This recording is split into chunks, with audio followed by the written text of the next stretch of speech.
Welcome back to the Spinning Backfist MMA show. Got myself very honored here to be with the legend, Platinum Mike Perry, ahead of Dirty Boxing 2 is June 14th in Yes, sir. Miami. June 14th. Give me the obviously a lot of big names on the card. Got Biggie Boy headlining it.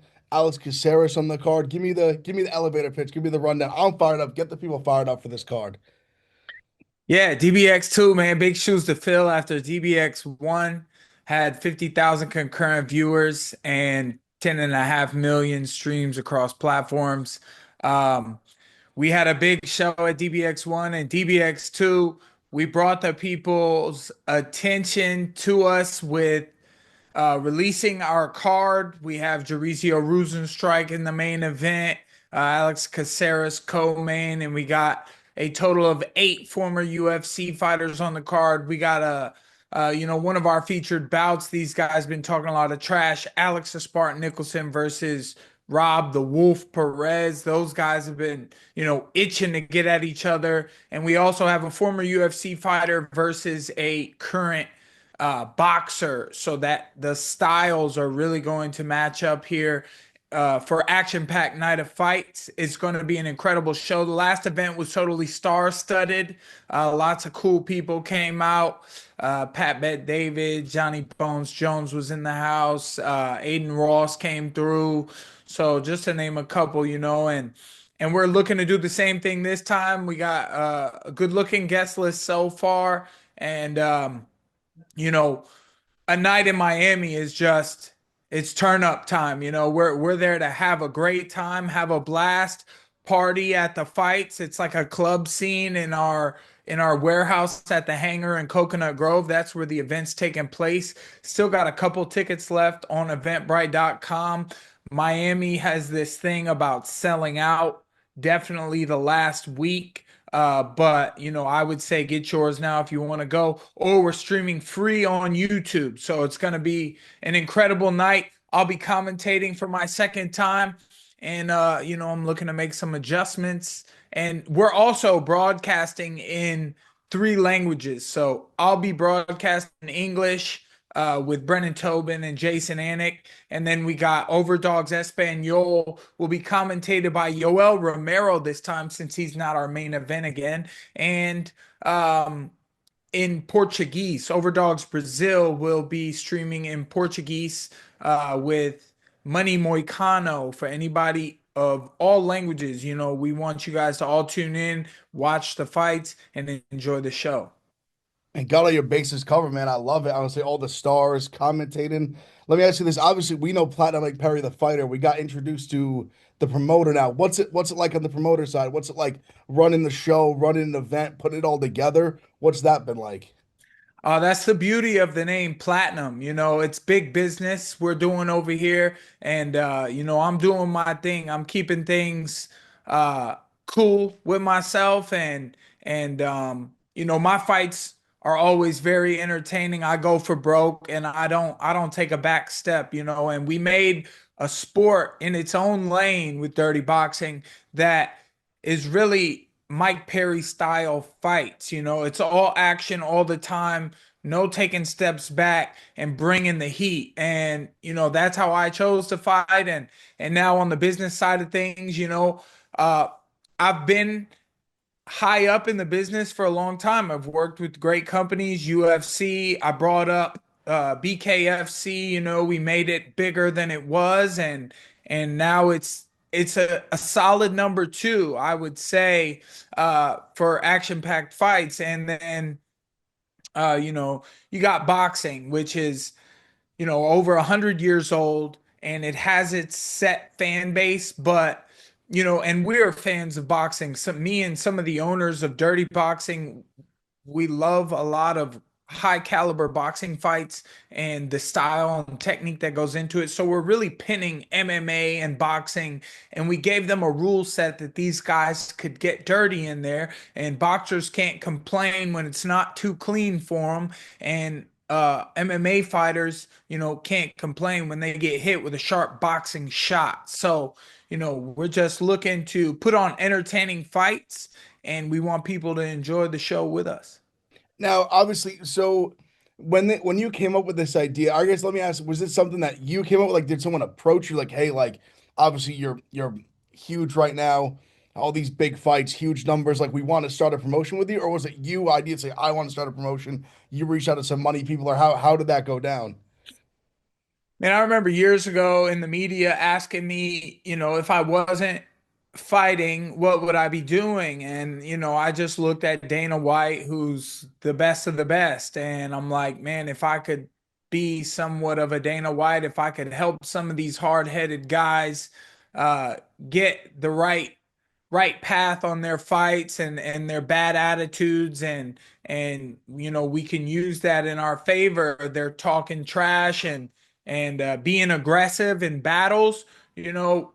And we thought about rule sets, and we thought about, I got in a group with my team who works at Dirty Boxing, and we had a couple meetings, and we talked about a new sport, and we took away things that I felt as a fighter slowed fights down. That would be grappling, which you can tussle a bit. In boxing, you can't hold or you can't punch from the hold. Like you can hold when you want the ref to separate and create space.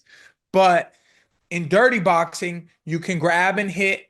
You can spinning back fist. Shout out to your show. You can spinning elbow. Shout out to our owner, Johnny Bones. And you can ground and pound to a knockdown opponent.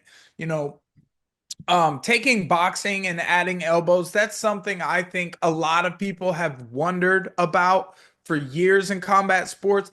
And you never quite get to see it because in MMA, it either turns into grappling, which is a lot of holding on the ground, which the technique, has its place. But when it comes to entertainment, you want all action at all times, and it's very fast paced in dirty boxing. There's no times for it to slow down, no kicking to slow down your range. You just get in the pocket and you throw. At best, you can move your feet, and it's a small enough ring where your opponent can chase you down pretty easily and trap you in the corner, put some power shots on you. And if you fall over, you might get grounded pounded for a finish.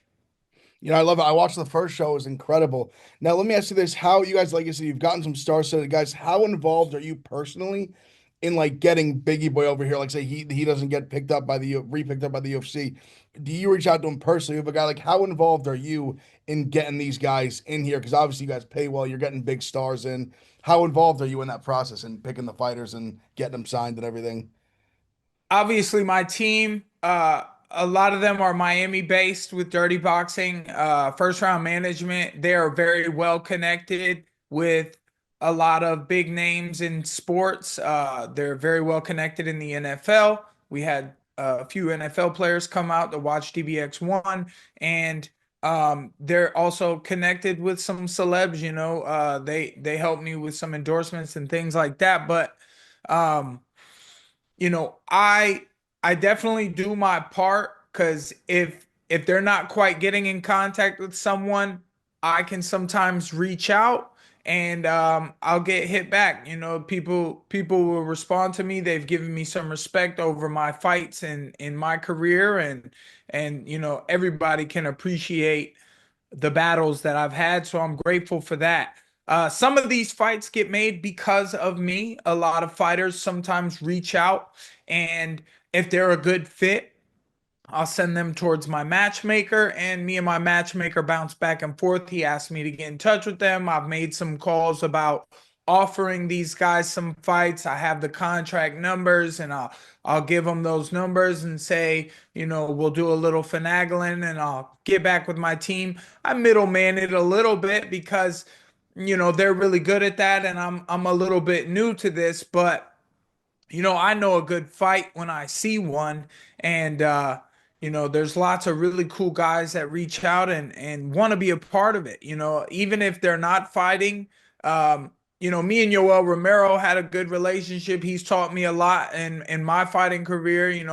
More I wish I could have learned from him, and we're still going together. But I was honored to have him fight for us in our main events a couple times, and we got Andre Arlovsky at DBX1. We had him, and we got a lot of people interested and they reach out to me and I hit up my team and see what I can do.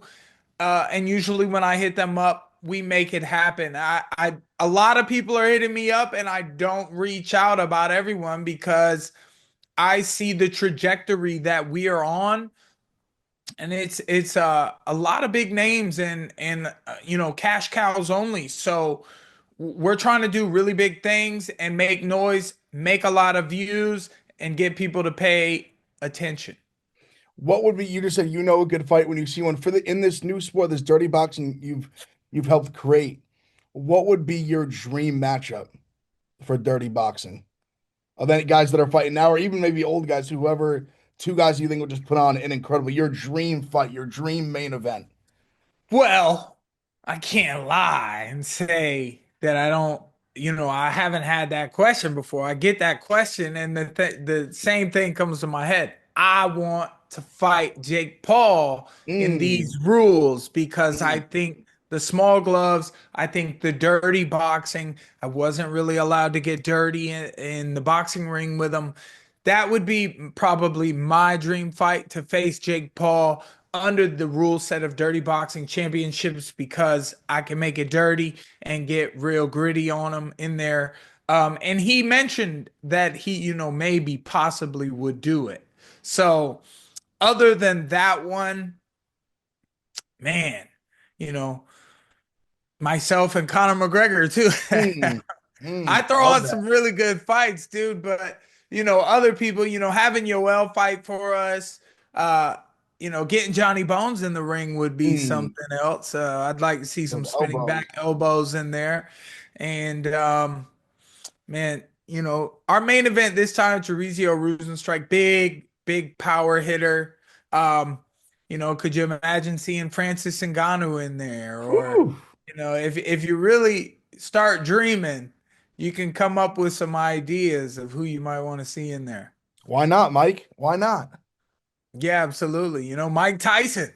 No, he's a Yep. little old Hey, nowadays, right? in his prime, I mean in his prime, he would have been unbelievable. I mean, him hitting with 4 ounce gloves, 5 ounce gloves is, oh my God. I mean, But some of the big hitters, I heard something about Francis facing Deontay Wilder. I mean, could you imagine Deontay and Francis in dirty boxing? oof, Wild rule set. dangerous, fun but dangerous. I love that. Yeah. What when do you think we'll see you fight next? Man, we should hear something in early July. We're still waiting, but July 20th would be a year since I've fought. So in early July, I'm hoping to have an announcement of my fight, and we'll go from there. Is it going to be with dirty boxing with BKFC or somewhere else? I'm looking to fight bare knuckle. Yeah, I love that. Any any of the Robbie Lawler thing still, is that still a possibility? Obviously, you mentioned that. definitely a possibility. Definitely, maybe he'll get mad because I keep calling him scared. I don't know. He's not making a lot of noise. I don't know if he's ever made a lot of noise, but times have changed, and with social media, the cameras are always in everybody's faces. You're always catching somebody doing something. Uh, and it gets posted online. So, you got to stay prepared for those cameras. Robbie just stays quiet, which could be a very dangerous type of character, whether people want to discredit me or him. Some people are like, oh, leave Robbie alone, this and that. He's done some legendary things and he was a big puncher, very scrappy guy. I think it would just be incredible if we could knuckle up and toe the line inside a squared circle at bare knuckle. I would love to see it. I think all the fans would love to see it. Got to get just a couple more. There's one I think I had to get you before you leave. Obviously, this gorilla thing's been crazy. How many people would take to fight a gorilla? I need the Mike Perry. I need the platinum take on this. Could 100 men, 100 people take out a gorilla? Could 100 Mike Perrys take out a gorilla? How many Mike Perrys would take out a gorilla? Oh man. Well, I was drinking in Las Vegas and someone asked me that question and I was like, I'm gonna stab that gorilla in the eye with a twig. I'm gonna cover its eyes, I'll dig its eye, I'll do what I gotta do. But I always think about that story with GSP, how he said the gorilla sat next to him and turned his back, and he's like, look how unafraid of you I am. And you know, I don't know, the gorilla's knocking out the first couple, and everyone else is going to be hesitant. I don't know if anyone's strong enough to do any damage without a weapon. The whole concept of facing this gorilla and no one has a weapon, but that's the thing about humanity. The human was wise enough to create things. We built things, we made the wheel, we made fire, we found out about all these things.